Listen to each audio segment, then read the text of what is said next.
My role is to ensure that the defendant's plea is given freely, voluntarily, and intelligently. If those things are met, I can only reject a plea, such as the one in this case, where I'm not being asked to agree to the sentence in advance. I can only reject it, for example, if the defendant does not meet or admit to all of the elements of the crime.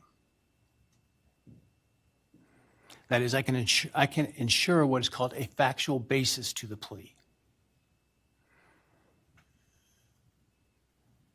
Finally, I want to offer my apologies to all the families, including the victims' families, the families of the defendant, for the short notice for today's hearing, and I'm sure what must have been the hurried efforts to get here. I, like most everyone else, learned of this plea agreement Monday afternoon and had no inkling of it beforehand.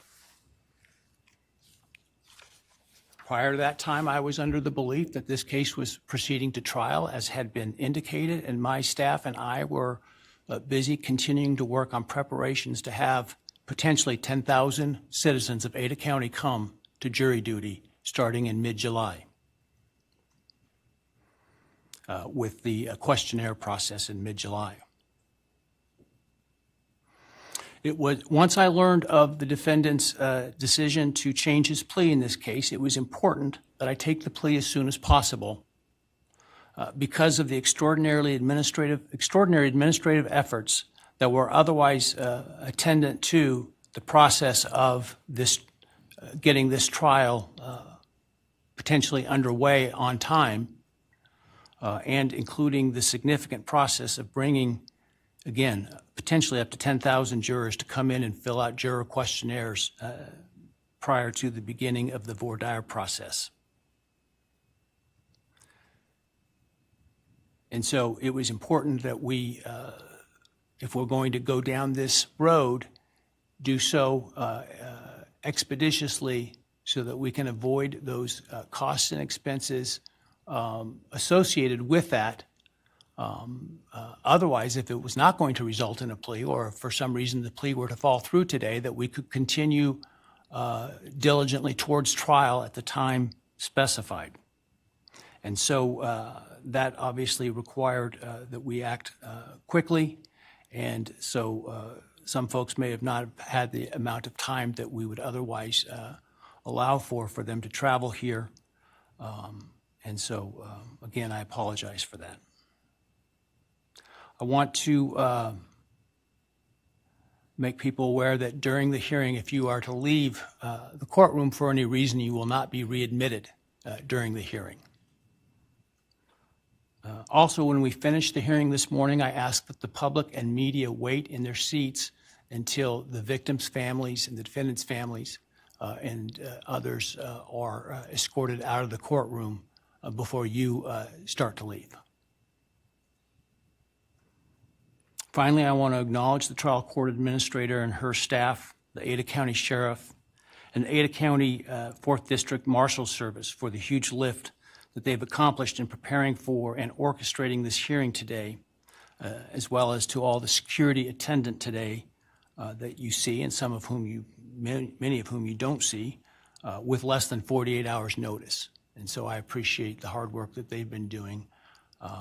Frankly, some of them while they were on some vacation prior to the trial starting and had to call that short. And so I appreciate very much their professionalism and dedication. All right. That said, let's move to the business of today. I understand the state and the defense have reached a plea agreement in this case. For the record, I have a written plea agreement which indicates in sum the defendant will plead guilty to all 5 counts in the indictment: burglary, felony, and first-degree murder, 4 counts. The state and the defendant stipulate, that is, that the defense is not free to argue for a lesser sentence at sentencing, to the following: The defendant on the burglary charge will be sentenced to 10 years fixed, and that the defendant on counts 2 through 5, the 4 counts of first-degree homicide, on each count would receive a fixed life sentence, all 5 of those counts to run consecutive to one another. Defendant, as part of the plea agreement, waives his right to appeal, as well as his right to appeal the sentence and his right to seek leniency or reconsideration of the sentence under Idaho Criminal Rule 35.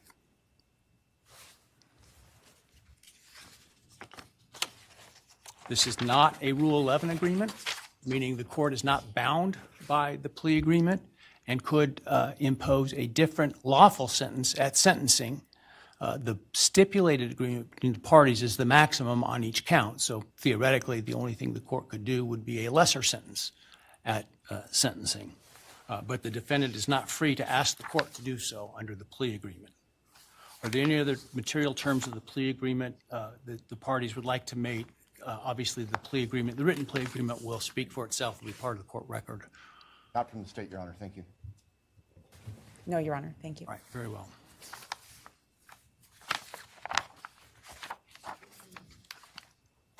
All right.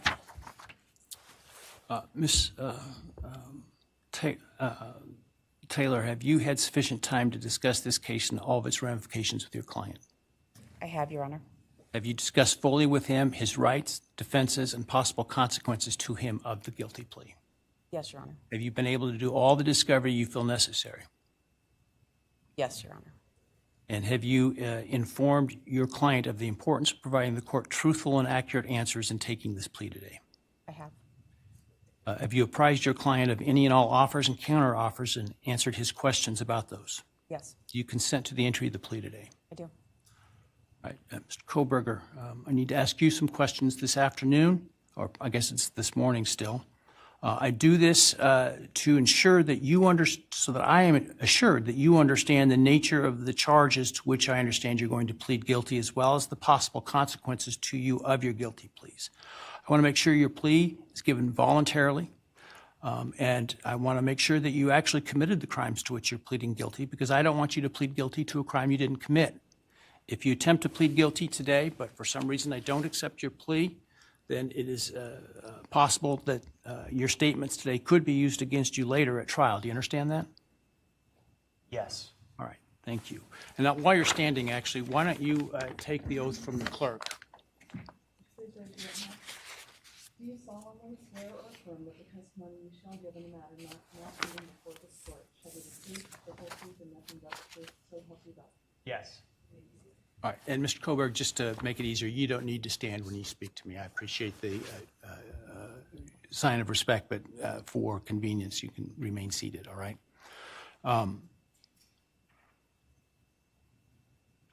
Before I start asking you questions today, have you consumed substantive questions? Let me ask you, have you consumed any alcohol, drug, or other intoxicating substance that would impair your ability to understand or exercise reasonable judgment? No. You feel like you are thinking clearly today? Yes.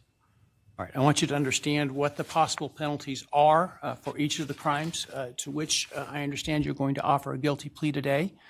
They include on count 1, the burglary, a fine of up to $50,000 and a period of incarceration of up to 10 years in the state penitentiary. You may be required to pay restitution to any victims of the crime. Count 2, 3, 4, and 5 for first-degree murder. The consequences include a fine of up to $50,000, a period of incarceration of life imprisonment, which is a requirement of a sentence, that it be a life sentence with a mandatory minimum sentence of at least 10 years on each of those counts.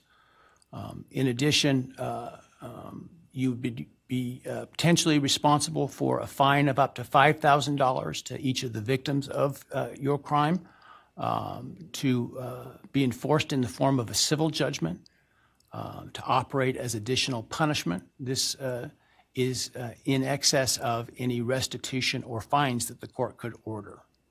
And again, you may be required to pay restitution to the victims of the crime.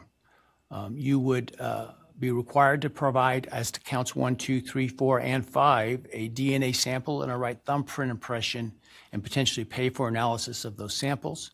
You would lose any right to possess, purchase, or carry a firearm, the right to serve on jury duty, the right to hold public office, and the right to vote. Do you understand the charges and all those possible consequences? Yes.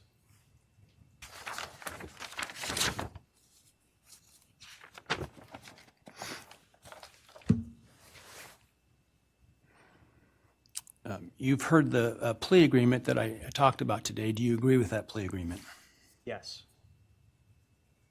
And do you understand the nature of the charges that you've been charged with that I understand you're going to plead guilty today to? Yes.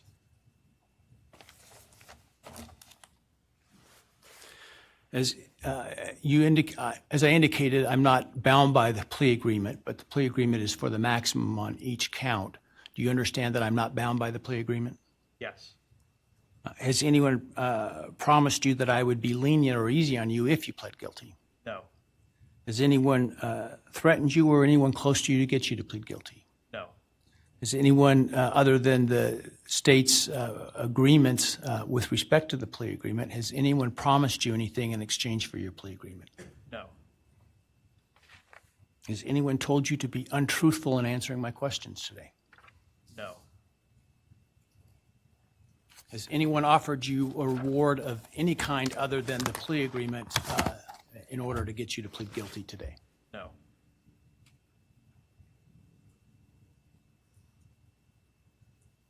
Are you pleading guilty because you are guilty? Yes. And counsel, obviously there have been a number of motions filed to suppress evidence in this case. Other than those filed, are there any other motions that you felt were available with respect to Rule 12? No, Your Honor. And Mr. Kohberger, you understand that by entering the guilty plea in this case, you would be giving up your right to appeal any decision this court made, as well as your sentence. Yes.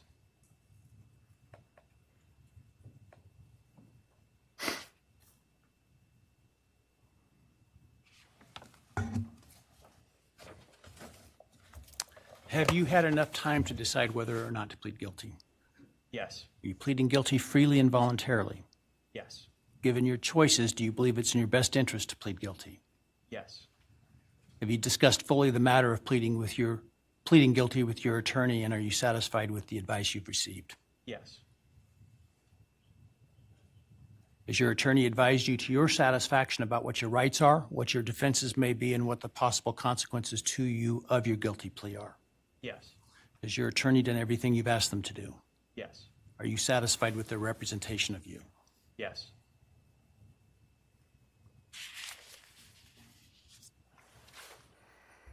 I have received a written guilty plea advisory questionnaire that is purported to be filled out by you. Did you fill that document out? Yes. Did you understand the questions that you answered in this document? Yes. And are the answers that are outlined in this document your answers?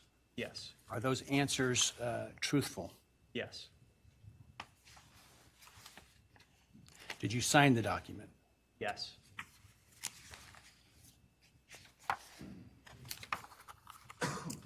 And this document outlines many of the rights that you have in this case should you not plead guilty. Did you understand those rights?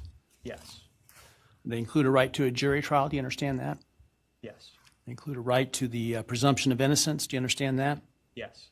You have the right to require the state to prove your guilt as to each element beyond a reasonable doubt. Do you understand that? Yes.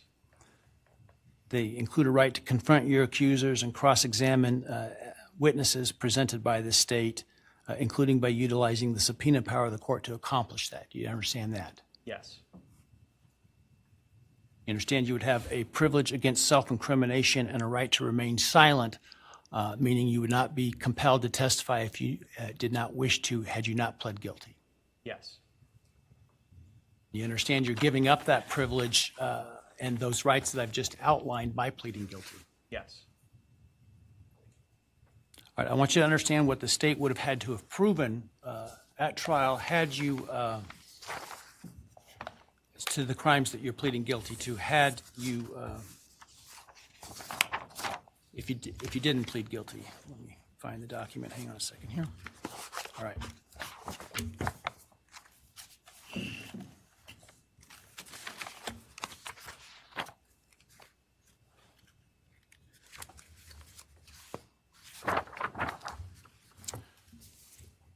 So as to count one burglary, the state would have to have proven that on or about November 13, 2022 in Latah County, Idaho, you unlawfully entered a residence located at 1122 King Road in Moscow, Idaho, with the intent to commit the felony crime of murder. As to count two, the state would have had to have proven that on or about that same date in Latah County, Idaho, you did willfully, unlawfully, deliberately, with premeditation and malice aforethought, kill and murder Madison Mogan, a human being, by stabbing Madison Mogan, from which she died.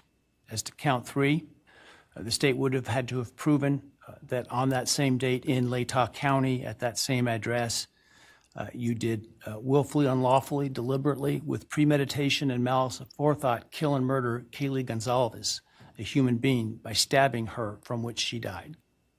As to count four, the state would have had to have proven that on or about that same date in Latah County, Idaho, you did willfully, unlawfully, deliberately, with premeditation and malice aforethought, kill and murder Xana Kernodle, a human being, by stabbing her, from which she died. And then as to count five, also murder in the first degree, that on or about November 13th, 2022, in Latah County, Idaho, you did willfully, unlawfully, deliberately, with premeditation and malice aforethought, kill and murder Ethan Chapin, a human being, by stabbing him, from which he died. Do you understand those things the state would have had to have proven? Yes. And do you understand that by pleading guilty, the state no longer has to prove those things because you're admitting those things are true? Yes.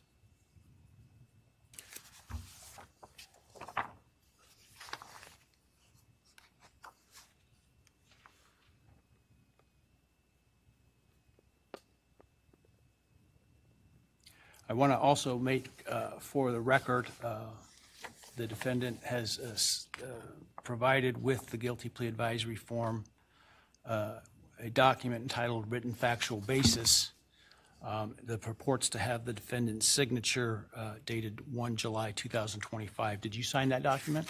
Yes. And did you agree with the written factual basis that is included there? Yes.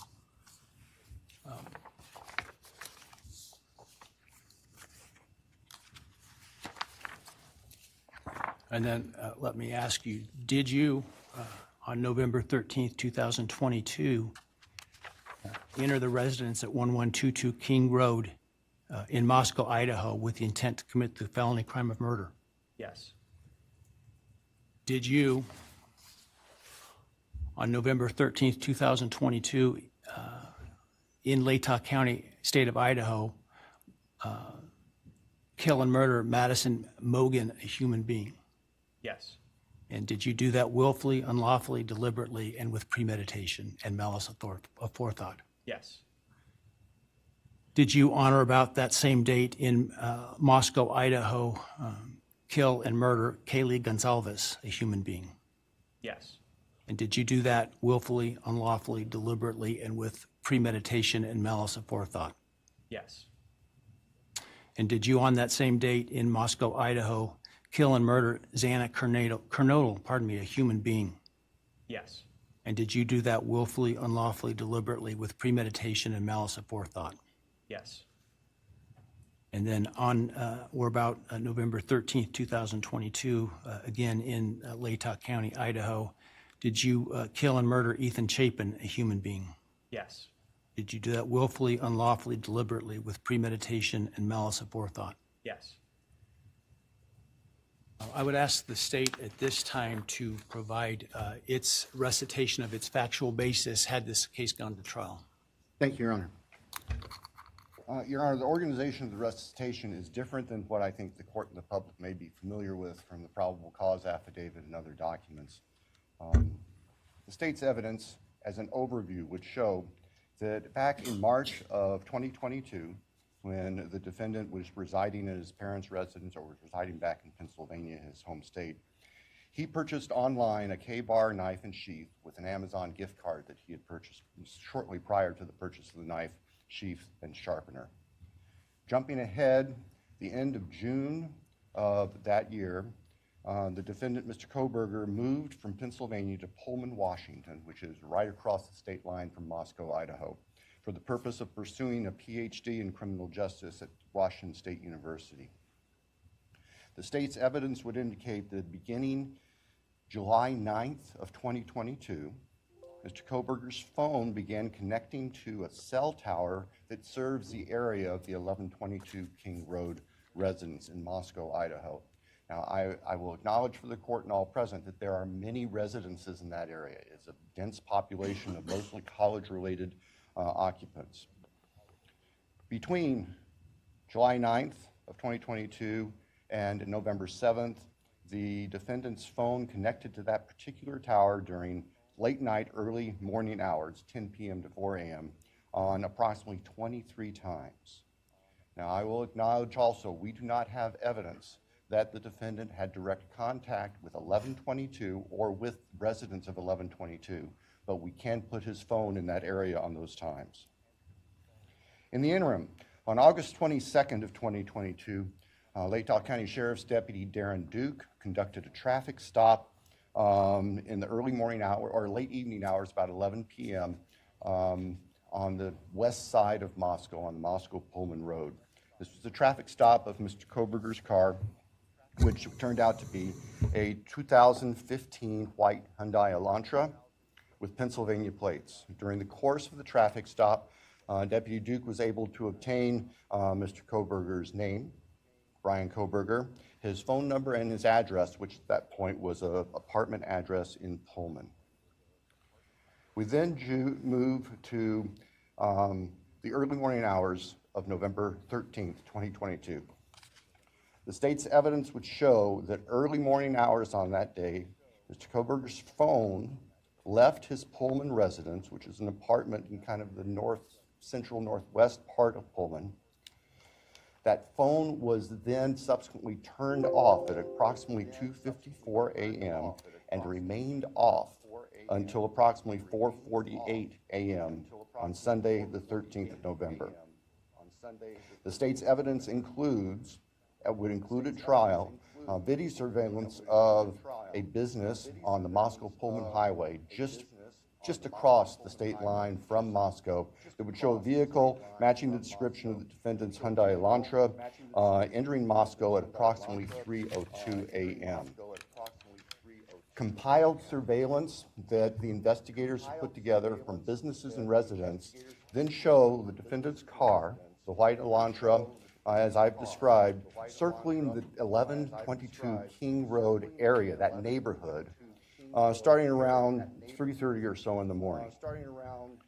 Comes into the immediate area of 1122 King Road, which is actually on a dead end, and then leaves several times. And approximately 4:05 that morning, the defense car had entered that area, was leaving, stopped at the intersection of King and Queen Road, did a U-turn, and the state's evidence would show that the defendant's car came back and parked behind and above the 1122 King Road residence. The state believes that its evidence would then show that the defendant entered the residence of 1122 through the kitchen sliding door on the back side of the residence, which is the side of the residence that would face the area above where the defendant's car was parked. The defendant entered the residence, went to the third floor, and with a knife, killed Madison Mogan and Caitlin Gonzalez. The defendant, as he left that room, for whatever reason, ended up leaving, or the sheath for a K-bar knife was left on the bed next to Madison Mogan's body. And I can jump ahead That sheath was tested by the Idaho State Police Forensic Lab, and single source male DNA was found on the snap of that sheath, as well as blood from both Kaylee and Madison and other trace evidence. But it's important to note single source male DNA was on the snap of that sheath.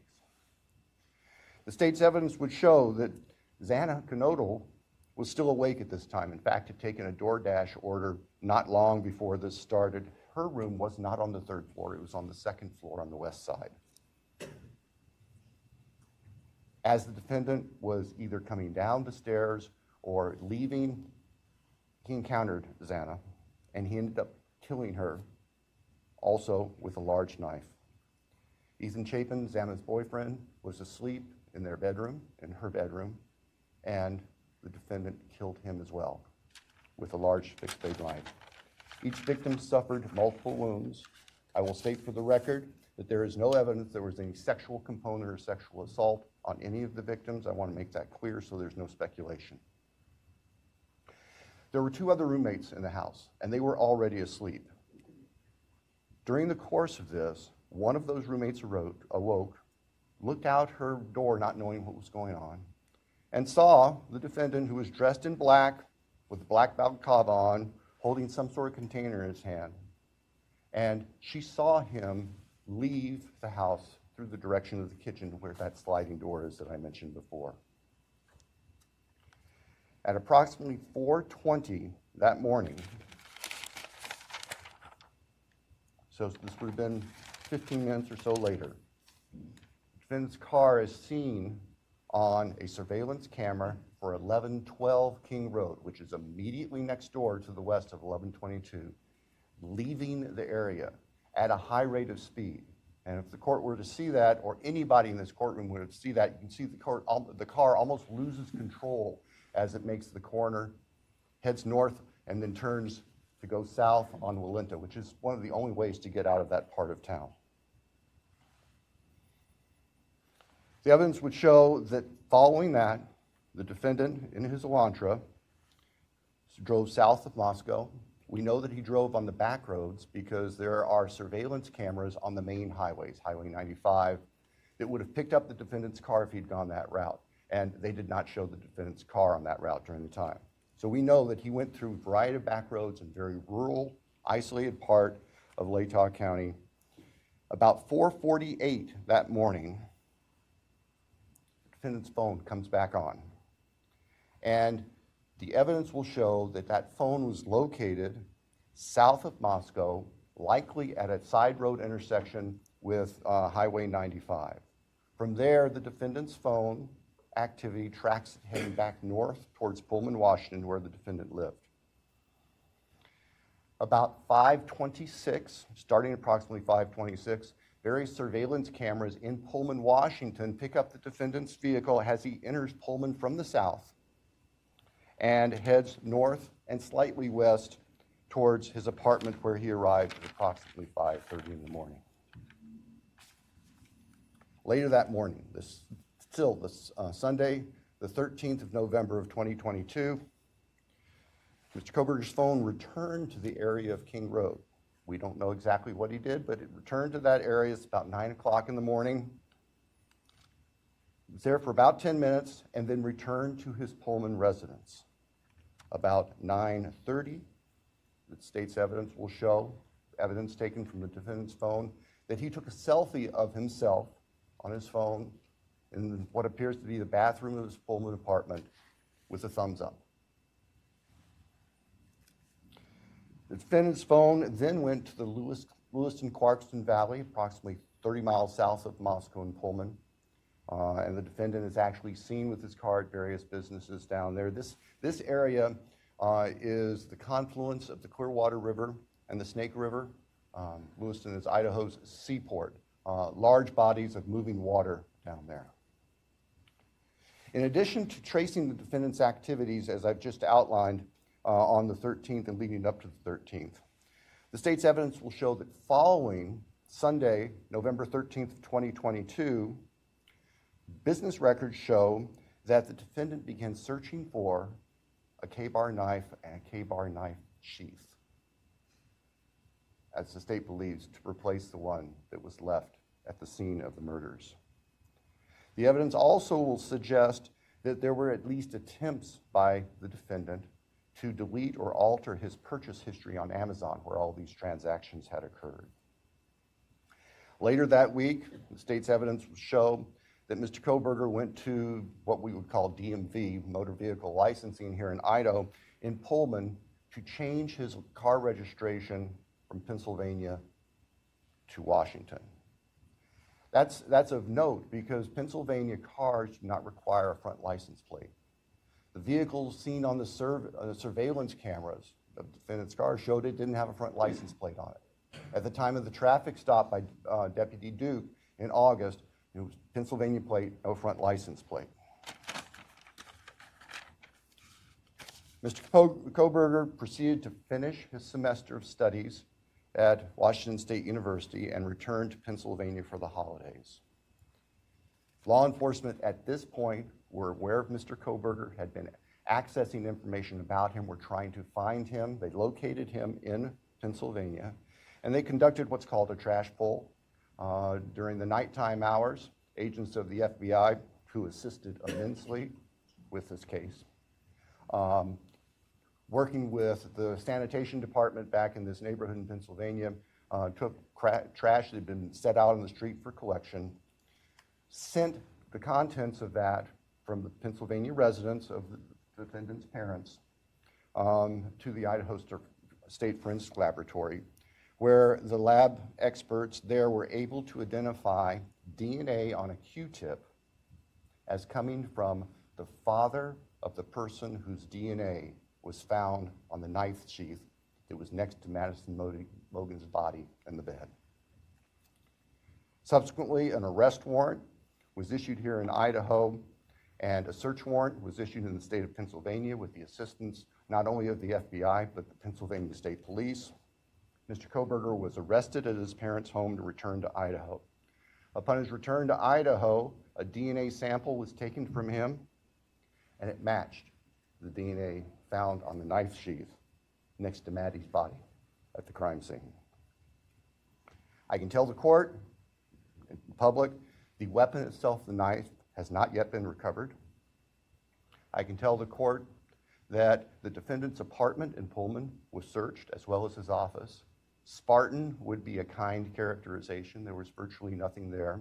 Nothing of evidentiary value was found. And of course, we are now talking 6-8 weeks after the time of the killings. In Pennsylvania, the defendant's car was seized, and it was actually pretty much disassembled internally. And it also had been cleaned. There was a bucket of cleaner right beside it. I think we can all look to our own cars, you know, in those compartments in the doors. We try to keep them clean where you put stuff. There's always some degree of crud in there. They were spotless. The defendant's car had been meticulously cleaned inside. And the state would present to the jury that that was part of the defendant's plan in covering up this. The defendant has studied crime. In fact, he did a detailed paper on crime scene processing when he was working on his pre-doctorate degrees, and he had that knowledge and skill. So, Your Honor, at the end, the state submits that the evidence that I've given just a quick overview of, and that to present in court would consume weeks, which the state is prepared to do and has been prepared to do, would show that as the defendant has just admitted and pleaded guilty on November 13th, 2022, excuse me, Mr. Kohberger entered the residence at 1122 King Road in Moscow, Idaho. He did that with the intent to kill. We will not represent that he intended to commit all of the murders that he did that night, but we know that that is what resulted, and that he then killed intentionally, willfully, deliberately, with premeditation, and with malice forethought, Maddie Mogen, Kaylee Gonzalez, Ethan Chapin, and Santa Colonel. Thank you, Your Honor. Thank you.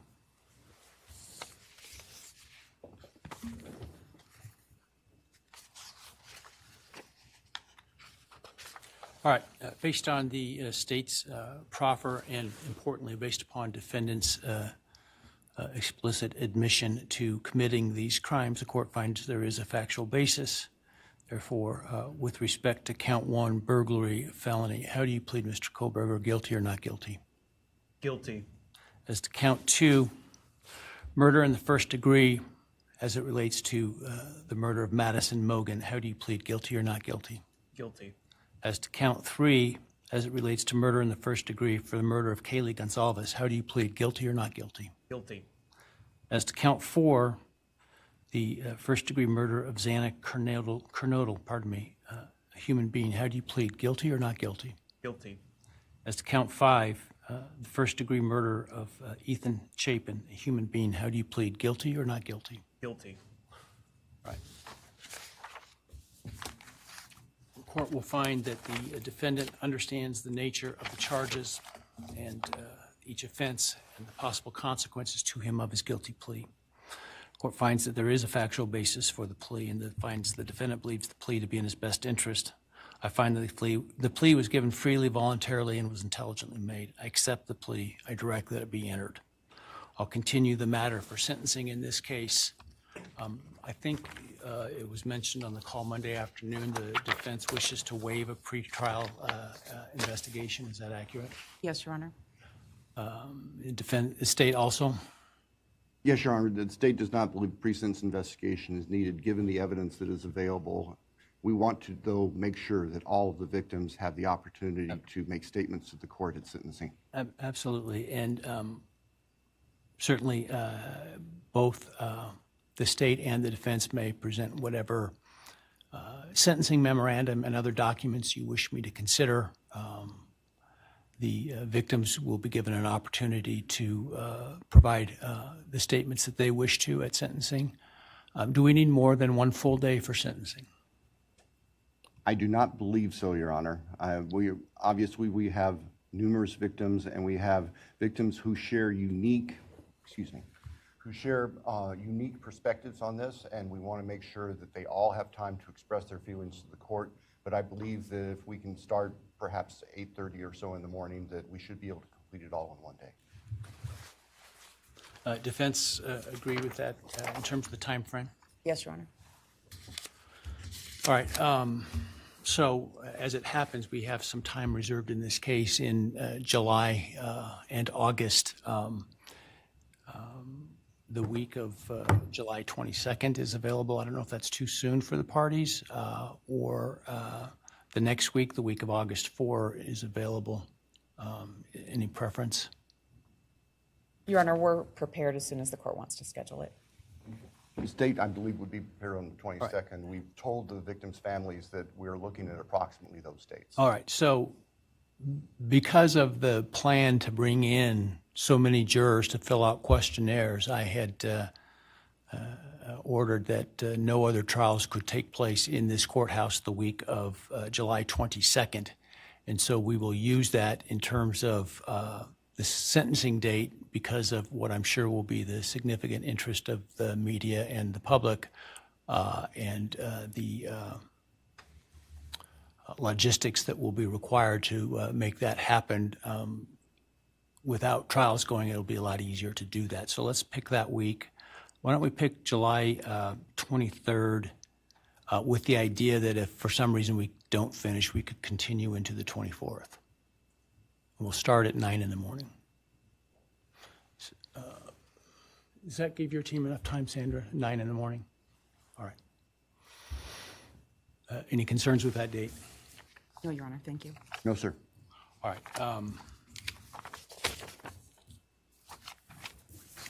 Any reason why I should not rescind the non-dissemination order at this time? You're right. I think that given the history of this case, it would be best if that remained in place through sentencing, so we have time to make sure there's the ability to completely answer questions. That would be the state's preference and recommendation. We'd have no objection for the order to remain in place through sentencing. All right, I will, at this point, the idea to keep it until